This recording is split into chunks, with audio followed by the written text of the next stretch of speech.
Nou vriende, ons is dankbaar dat ons vanmôre weer kan saam wees. Ons vertrou dat u 'n heerlike nag se rus gehad het en dat u vars verkook en nuut opgestaan het. Nou ek wil u vanmôre groet met die woorde van Halleluja lied 299. Daar staan: O my Vader, neem my, maak my rein en heilig, nederig skoon. Bring my daagliks tot u nader, na u voetbank voor u troon. O my Heiland, was my, vul my met u liefde bovenal. Dan skyn niks my van u kruis nie. Bring geen afgod my ten val. Die derde vers: die Heilige Gees oortrek, oortuig my, skyn op my o lewensson. Lei, bewaar my, bring my veilig by u ewige lewensbron.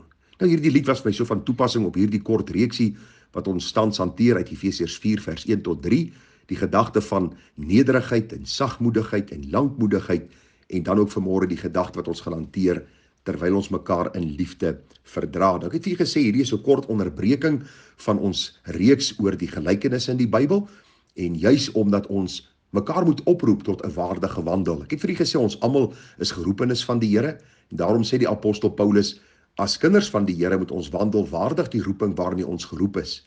Met alle nederigheid, ons het reeds gekyk na wat dit beteken, met alle sagmoedigheid, alreeds gekyk wat dit beteken, met lankmoedigheid, wat dit beteken, en nou kom ons vanmôre uit terwyl julle mekaar in liefde verdra. Nou vriende, hierdie gedagte van om mekaar in liefde te verdra is 'n geweldige diep en ek wil amper sê 'n omvangryke gedagte, en ons sal nie alles in 1 of 2 of 3 boodskappe kan hanteer nie, maar ek gaan net genoeg vir u probeer sê om u so bietjie aan te moedig om verder in die skrif oor hierdie saak ondersoek te gaan instel. Nou mekaar in liefde te verdra, vriende, beteken eenvoudig dat ons sal besef dat liefde ons kom red het, dat liefde ons uit die moddersluik van sonde kom haal het, en dat ons weer op ons beurt liefde teenoor mekaar moet openbaar. Dit is letterlik, vriende, om nie almal se sonde aan die groot klok te hang nie. Dis om te besef dat ander kan ook sondig en verkeerd optree, net soos ek, en ek moet plek en ruimte maak vir hulle tekortkominge, om dan saam met hulle die pad te stap, en hulle te help soos hulle my help, dat ons geestelik nader aan die Here kan beweeg. Wat nogal hartseer vir my is onder kinders van die Here, is dat ons baie gou is om ander se sonde uit te wys, maar oor ons eie sonde praat ons nie baie nie. Ons sal baie gou praat oor broer A of suster B se sonde, maar as dit kom by my eie verkeerde optrede, is ek gou om verskoning te soek daarvoor of dit te probeer wegredeneer. Dis belangrik, vriende, om sonde te konfronteer, en my nie verkeerd verstaan nie. Die kerk van die Here Jesus is juist daar. Die Here sê vir ons so duidelik in Matteus 18, as jy broer sien sondig, dan gaan jy na hom toe en jy praat met hom, en as jou broer hom bekeer, het jy 'n broer gewin. Die Bybel sê as hy nie luister nie, moet jy iemand saamvat. As hy nog steeds nie luister nie, sê dit vir die gemeente, en dan skei jy hom af uit die gemeente. Maar ek vra die vraag vir myself, verdra ek mense in liefde, of is ek dadelik by die laaste stap van Matteus 18, nog voor ek by die eerste stap uitgekom het, om iemand in liefde te verdra, om werklik, wanneer ek iets hoor van iemand, of wanneer ek sien dat iemand iets doen, dit nie vir almal te loop en vertel nie, maar na daardie persoon te gaan, en in liefde, maar ook ernstig met hulle te praat, oor die omvang van sonde en die hartseer gevolge daarvan. Hoor wat sê die Bybel daar in Spreuke 10 vers 12. Die Here sê, haat verwek twiste, maar liefde bedek al die oortredinge. En hierdie liefde is die liefde van die Here Jesus, om werklik na ander te gaan en in liefde met hulle te praat, en dan ook vir hulle te sê, daar is vergifnis, ongeag die oortreding of die sonde. 1 Petrus 4 vers 8 sê, maar bo alles moet julle mekaar vurig lief hê, want die liefde sal 'n menigte sondes bedek. Wat ek vanmôre vir u probeer sê is, vriende, voor ons ander se sonde aan die groot klok hang, kyk eens hoe lyk jou eie lewe. Dit beteken nie, en ek wil dit weer eens duidelik sê, en moet dubbellyne onderstreep, dit beteken nie dat ons nie met ander mag praat oor hulle sonde nie. Dit beteken nie dat ons moet sê, ja, almal het voete van klei, so ek bly nou maar stil as ek sien broer A het gehoreer en suster B het miskien hierdie sonde gedoen nie.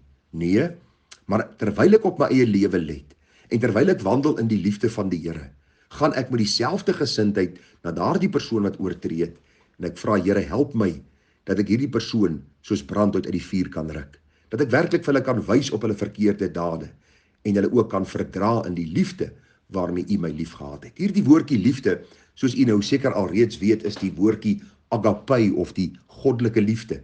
Ons vind dit daar in Johannes 3 vers 16 wat sê, want so lief het God die wêreld gehad. Sit jou naam daarin. So lief het God vir Gerard Bekes gehad. Wat het hy gedoen? Hy het sy enige gebore seun vir Gerard Bekes gegee, sodat elkeen wat aan hom glo nie verlore mag gaan nie, maar die ewige lewe kan hê. Wanneer ek besef dat ek ook 'n begenadigde is, ek was ook 'n sondaar, 'n rebel, ek was ook skuldig voor die Here, ek was ook 'n vyand van God en deur God se genade in Christus het ek vergifnis ontvang deur die kragvolle werking van die Heilige Gees, dan verander dit bietjie my hart teenoor ander mense. En dis noodsaaklik dat ek ook hierdie liefde teenoor hulle sal openbaar. Ja vriende, dit is ongelukkig so. Gaan lees die Bybel, gaan lees die Nuwe Testament, gaan lees die sendbriewe van Paulus. Jy sal agterkom, daar kom 'n tyd dat jy mense eintlik uit die kerk moet afskei. Mense wat deur 'n patroon van boosheid en sonde en ongeregtigheid bly voortlewe in hulle ou lewe en eintlik deur hulle lewe en hulle leefwyse wys dat hulle nog nooit gered is nie. Maar ag vriende, daar is ook ander wat struikel en val. Partykeer nie groot sondes nie. Partykeer miskien deur 'n woord of deur 'n gedagte of deur 'n optrede. Dan het u en ek nodig om hulle in liefde te verdra. Om werklik ons arms om hulle te slaan, om werklik hulle nader te trek aan die Here Jesus en ook na myself. U sien, die Here Jesus het nie gekom om vir goeie mense te sterwe nie. Die Bybel sê vir ons baie duidelik, hy het vir ons kom sterf toe ons nog vyande van hom was.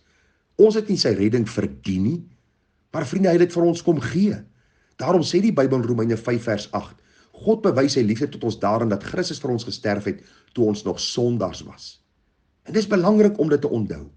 Daar staan in vers 10, want as ons, terwyl ons nog vyande was, met God versoen is, deur die dood van sy seun, veel meer sal ons deur sy lewe gered word, nou dat ons versoen is.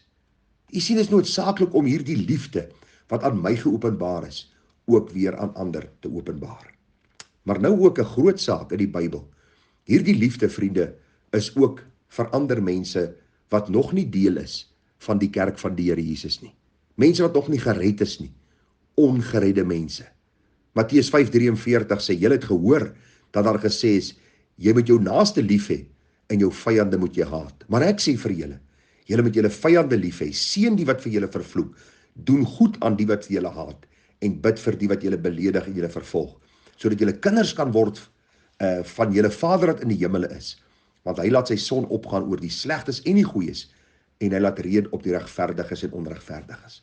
Dit is vir my so mooi as ongeredde mense daar by ons gemeente instap en hulle sê vir jou dadelik, hulle ervaar iets van die liefde van die Here.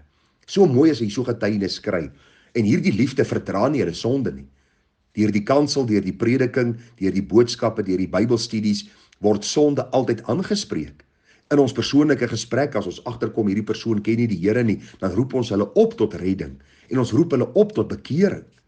Maar vriende, die belangrikheid van alles is dat wanneer ons hierdie liefde van Christus openbaar, dat ons dit sal doen in opregtheid, met 'n nederige gesindheid, met 'n sagmoedige en 'n lankmoedige gesindheid, sodat ander ook kan sien, ons is nie beter as hulle nie, maar anders, omdat ons uit die moddersluik van sonde getrek is.